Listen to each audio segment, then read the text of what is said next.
With all the new items we've received over the past couple of years in the DLC, which item do we like most of all? And that's what we'll be discussing today. So, Kirk, I'll turn it over to you first. What's your favorite overall item that we've gotten in the DLC? This is a tough question because, full disclosure, I don't know that I've touched every item to its fullest to get a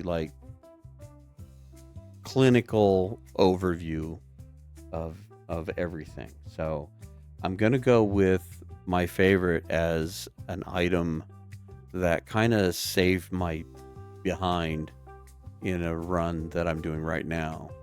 And it was an item that I had intended to make only to find out that I had already done it. And Oh, it had been wow. so long ago, I completely forgot it existed. And so the item of question is the travois or trava or the sled, however you want to pronounce it.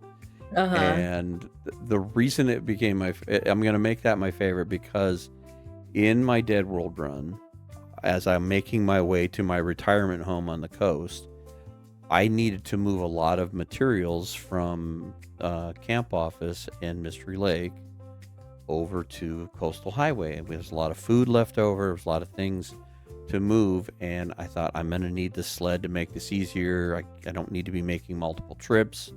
So I had gathered up materials, and I figured I was going to stay and make this sled. And when I got to the camp office to get this started, I opened up a drawer or a box or whatever. I can't even remember what it was. And I think it was the Lost and Found. Lost and Found. Yeah, it was. I know it was kind of bizarre. I didn't even realize it was completely. And I know it took me a minute. I looked at it and it was like, oh my God, I had already made this and didn't realize it and couldn't remember it. And for full disclosure, if you're not familiar with my content or anything, this Dead World run that I speak of has been an ongoing series that started in November of 23. So Wow. we're 70 episodes in. I don't even know how many it's been, it's over, above 140 days in gone. It's been a long run series. I don't have a ton of time to record, so I don't get to do it as much as I'd like to, but because it's so broken apart, that much time has passed. So there's a lot of things that have gone on, a lot of things I've done that I don't remember just from sheer time. So to have found that sled was just a wonderful little moment of, I can't believe that I found this. And so I'm going to make that my favorite just because of that. But it is a very powerful item in the game, and it does help us so much in so many ways. And sometimes it can be a hindrance, and sometimes we can use it for the wrong reasons in some aspects. But for overall, I think it's a wonderful thing. So, as we always do, we turn the tables and we ask you the same question. Out of all the items we've been given, what is your favorite new item?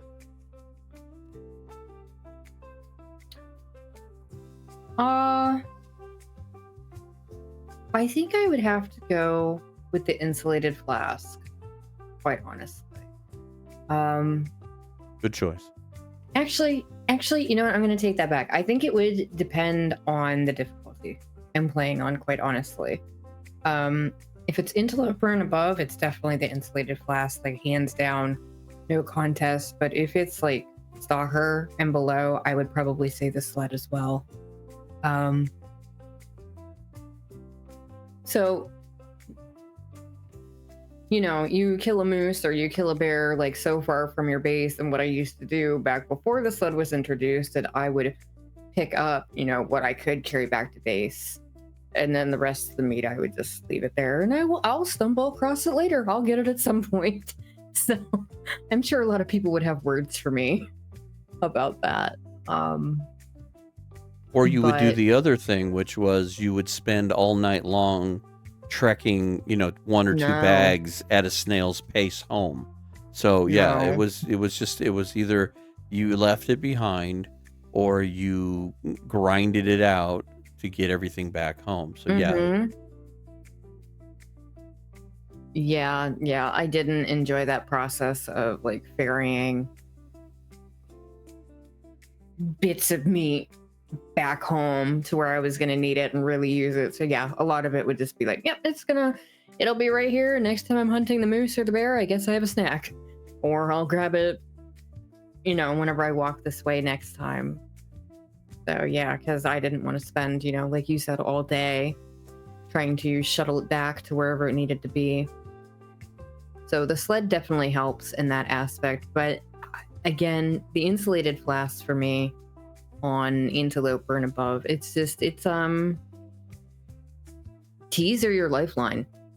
That, warming up bonus, that's your lifeline in those higher difficulties. And the ability to keep teas and other items warm longer for that warming up bonus, absolute game changer. So, because before, it's like you'd step 2 steps and you'd have to light a fire and you'd have to heat everything back up because it's cooled down, and it's so nice. It's so nice not to spend so much time, heating up food and teas. what I was thinking while you were talking about that with that is, because the game that you and I, well, I say game, but the challenge that you and I both have great love for is Dead World. And in Dead World, teas are valuable, and the ability to keep them warm extends your run. And so I think with obviously the addition of extra locations and the extra food, but beyond that, the teas, being able to keep the teas warm, are what's giving us the ability to keep these runs going way past what they normally were when the challenge was first brought out. Going past 50 days was crazy. Now, you've had a run that's, over 150. I've got one over 150. It's made it easier, obviously, but it's definitely a game changer for all those modes where, like Nogoa and As the Dead Sleep, and all of those challenges where your health is either severely restricted or never comes back. Those teas make a huge difference. And so, yeah, the flask is a very powerful addition. Yeah, it's been great. Trying to think if there's any other new items overall that have come out. The skillet. The skillet's pretty good. The skillet's important. I know that for one particular person, it was extremely important, as he used it to help him gain access to the roof at Mountaineer's Hut and repair the roof. And if you're not sure about what I'm talking about, you need to go look up Archimedes. And before Safe House customization was available, this man was able to fix the roof on the house at Mountaineer's Hut with the use of a skillet. Yes, not the intended purpose. Not the intended purpose, but very important nonetheless. It was, yes, the skillet was super important for that task. Skillet is definitely a nice add-on in that. Trying to think of some of the other stuff.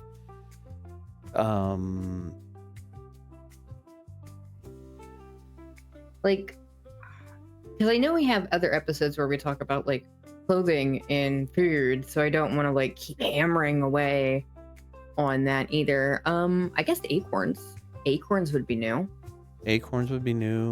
Bannock would be another one. Bannock is actually really powerful with the food thing, because it can be either processed as a food, or you can make it into a tea, which can be really helpful. You mean the burdock? A burdock, that's it. Yeah. I said the wrong thing. Yeah. The only thing is there doesn't seem to be a ton of them out there, and I hate how long it takes to dig them up. They are arduous, but they are a great source of calories when you're in desperation. Yes, they really are. Well, I mean, they're equivalent to like what, 2 cattails, right? Yeah, about that. Burdock? I think it's like, the burdock's like 400 calories, I think. So. Yep. And they're also a friend whenever you're wandering around Great That's Bear all why I alone. called it Murdoch, because that's my emotional support route that I have in my stalker run. So I was Yep. misclassifying Burdock for Murdoch because of that, because that's what I call it. I Yep. keep him in my backpack and he keeps me company. Yep. Yep, I know that. Oh, the tip-up lines. I just remembered. Geez, there's so many more new items whenever you sit down and think about it. I think the tip-up lines are really good too for fishing. It's nice just to Tip set up them. lines, and then the addition of fishing tackle too. Also, I think makes a huge difference in that. Oh, yeah. Yeah. Well, I mean, just to be honest, like fishing, it's not the most fun task you can do. So again, it's nice just to put like a tip-up line and just set it and walk away and come back and there's a fish.